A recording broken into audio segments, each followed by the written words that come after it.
Good morning, guys, and welcome to another Bloudam in Extreme Fishing news and update episode.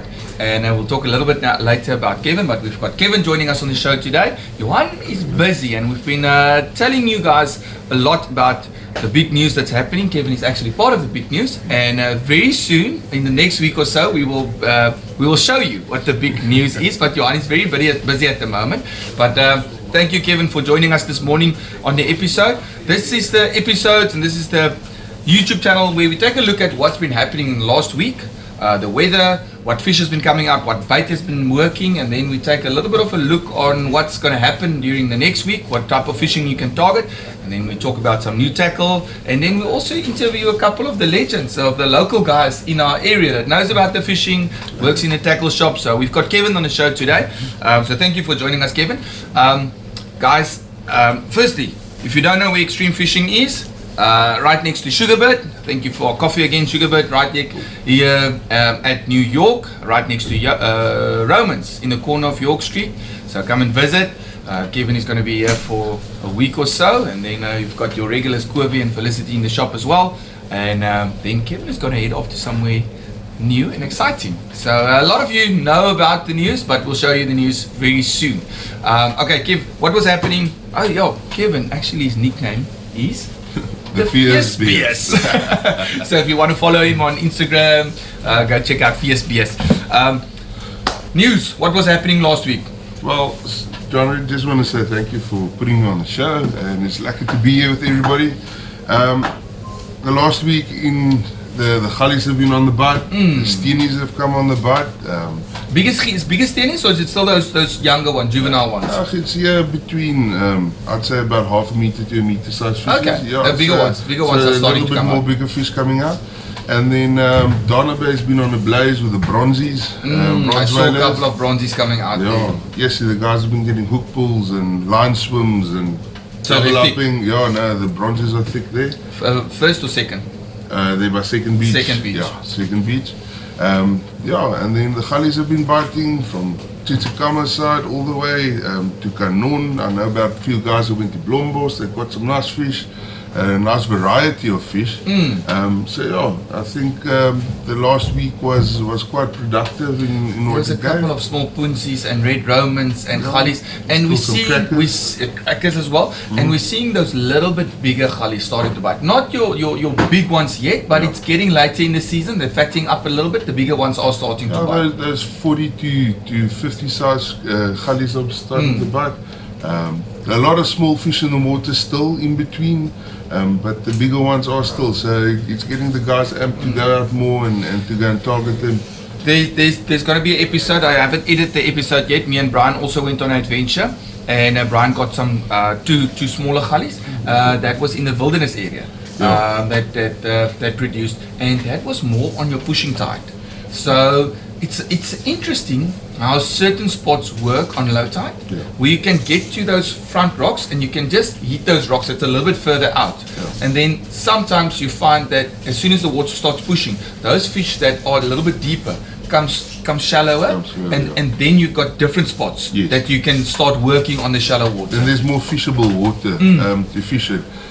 Something that we also picked up is some of the more experienced anglers and guys that go out regularly for galjoen like to work a hole, move on, work a hole, move on. It's like a walk fishing, almost like a spinning that they do for the galjoen, scratching, yeah. And they're getting the bigger fish singles in the holes. So your shallower, and your bigger galjoen are mostly likely to be alone in a hole, where your smaller fish are more concentrated and more on the bite. Yeah. Okay. And then bait that's working at the moment? Royas is working quite good for the gallies. Mature or fresh? It depends on where you are. If there's a lot of washed out bait, your matured bait's going to work better. If you got like in an area where there's no, like we call spoolers, no washed out bait, your fresh bait is always good to have, or to cut some fresh off the rocks. And that's always good. On the Steenies, crab is a good bait. Sand crab, white pink crab. Prawns? Pink prawns have worked, but I haven't heard a lot about the pink prawn. But the sand crab was one of the better baits there by Donna Bay that they got their fish on. And we had some nice flat seas over the weekend, building up to the weekend. It was springtide, and we had some nice flat seas, so that was all good conditions for your steenies fishing. So that was all. Kev, looking into this week, what can we expect? Well, this week the weather looks a little bit up and down. A little bit of bigger seas. We get some flat spots and so on. So this week will be the ideal time to go and look on the rocky areas for some gullies, looking for some working water, your cliff areas. The beaches will be fishable, but just be careful. With a bigger sea, anything is possible. And then, I mean, if the guys want to go and catch some sharks, there is some openings in between where you can go and try for them. I know the Kleinkrans here by us is always also a productive spot. It's also going a little bit into neap now. So the difference is not going to be that great. So you can work those areas that's almost like an in-between high tide, low tide. So you have to look. Something that I picked up over the last 2-3 times that we were in GALJOEN fishing was that sometimes you have a bank at the back that's stopping those fish to come in shallower. So especially on the low tide, you can see the waves are hitting way at the back, and normally when you see that, there's no bite in front, even if you're so shallow. And on that bank where you would normally cast, the fish just can't get in there. So as soon as the water starts lifting a little bit, then as soon as the water starts pushing, then all of a sudden the fish starts coming in. So read the area, guys. I know that this is a difficult thing to do, and we might start doing get some experts in. We might start doing some blowdown, I don't know what you're going to call it, but seminars, GALJOEN, like clinics, where we can explain this a little bit better to you guys and show photos of where to fish. It's difficult if you're not at the water to exactly explain where the fish are holding, where the bait is holding. There's an in and out, and there's a bank too far or the bank's too close. You have to understand the area where you're throwing. That's what that makes a difference between the anglers that win all these competitions and experienced anglers to a newbie that's just going there and throwing your bait. Yeah, definitely. Your spots is with experience you can see where the deeper holes are, where the banks are, the reefs are. Like a nice pointer for that is like where you see a wave coming in and it's flat sea around it. That's normally where there's a bank or a high point underwater. And then, so then for steenies you can throw on that white water where the wave just wants to lift up a little bit. And you can throw in front of it, on the sides of it. And that's always a good spot to try. On your reefs as well, there's normally also like a little bit of white water and a little bit of a wave coming over there that hits it. So that gives you an indication of where to put your bait. And if you don't get your bait, there can be plenty of fish. You can have the best bait ever, but if you don't put your bait in the right spot, you're not going to catch anything. No, definitely. Okay, so that's going to cover this, what to expect for the coming week. Now I've got Kevin. Kevin, where did you grow up, and where did your passion for fishing start? Well, John and I, we come from a fishing family. Grew up with fishing. My mom's a few times lady protea angler. My grandfather was a commercial fisherman, was a farmer, lived in Witstrand, grew up there. My uncle is still like a commercial fisherman there. Got another uncle that's also a protea angler. So it's fishing.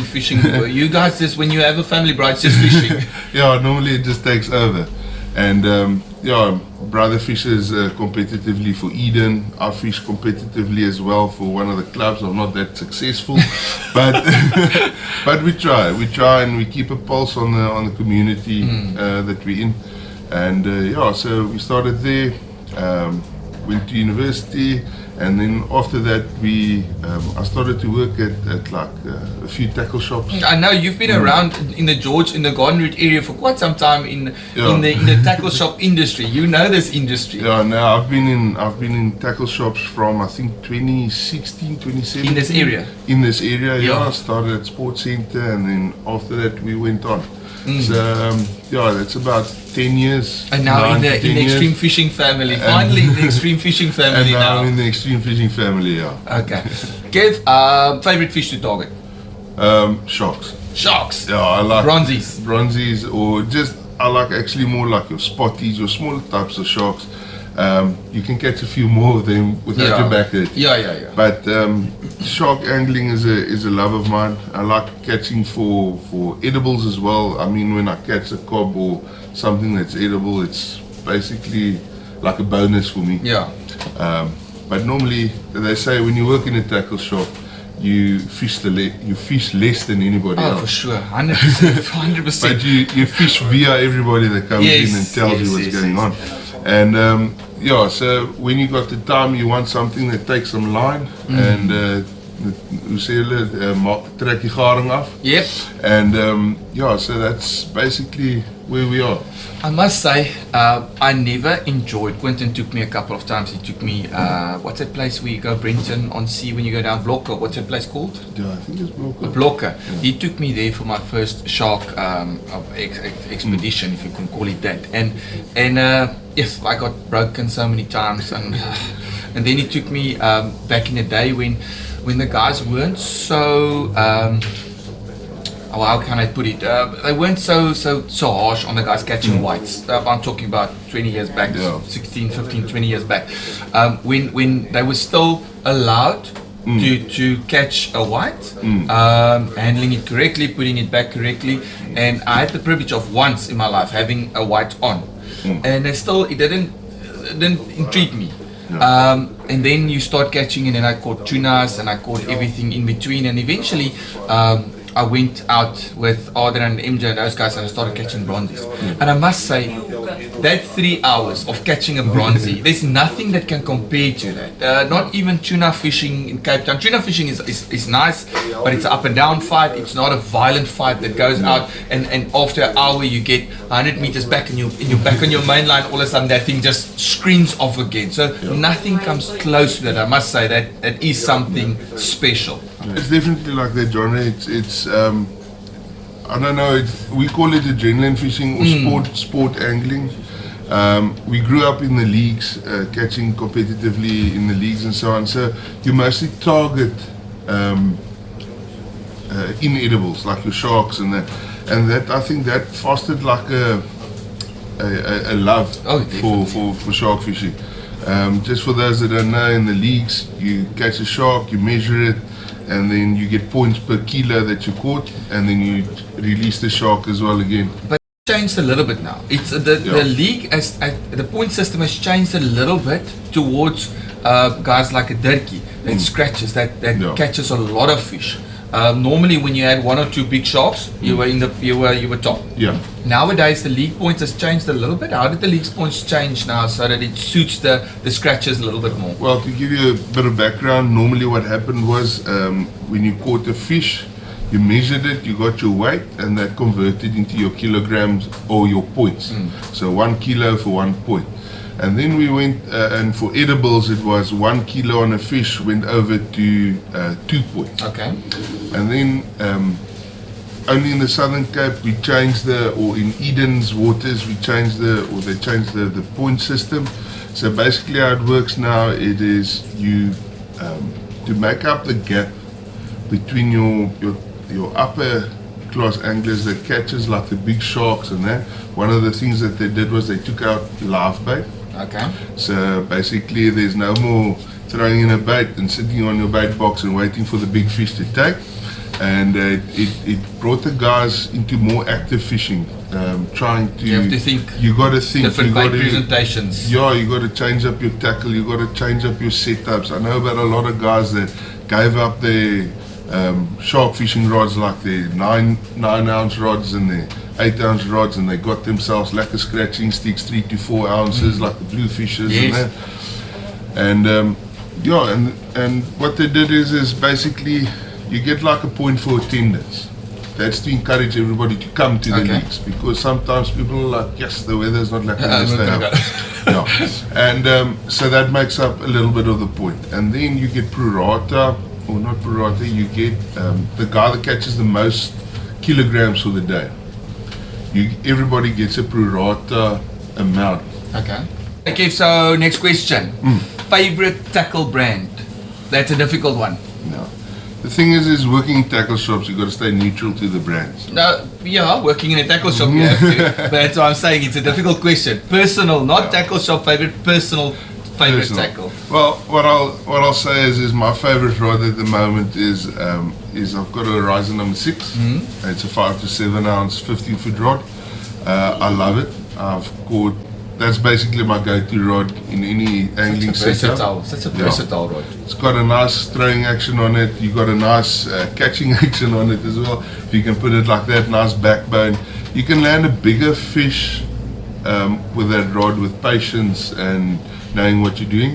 I pair that with a 10,000 to a 14,000 Saragossa at the moment. Nice. Yeah. Nice. And 30-pound braid on that.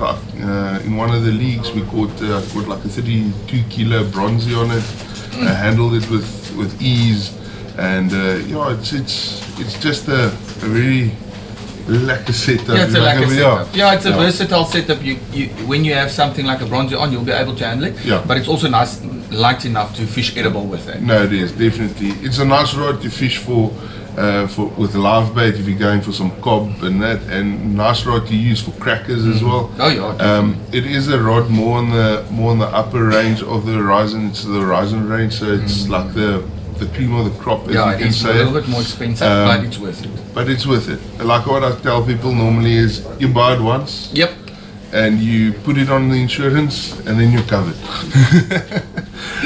That's true, guys. Yeah. And if you want proper, we've spoke about this before. We've had we had the guy here about the insurance. Send me a WhatsApp. Here's my number. Send me a WhatsApp if you want your rods, reels, boats, tackle, everything insured. It's not expensive at all, guys. For the amount of money that you're taking with you, if you take the rods, the reels, if you go on a fishing trip and that stuff gets stolen, or you get hijacked, or somebody who comes onto the beach and they want your stuff, if you know it's insured, you can let it go. You know you're insured. So send me a WhatsApp if you're looking for boat, rod, reel, or any type of that insurance. It's actually Anton Williams is amazing with that. So send me a WhatsApp if you want insurance. Kev, thank you so much for joining us. And the guys in George will be seeing you a lot more now, because you're actually back in George. Yeah. You made a turn in Mossel Bay. Yeah. But thank you very much for joining us. And guys, thank you very much for you joining us. And remember to subscribe and catch us on the next episode. See you.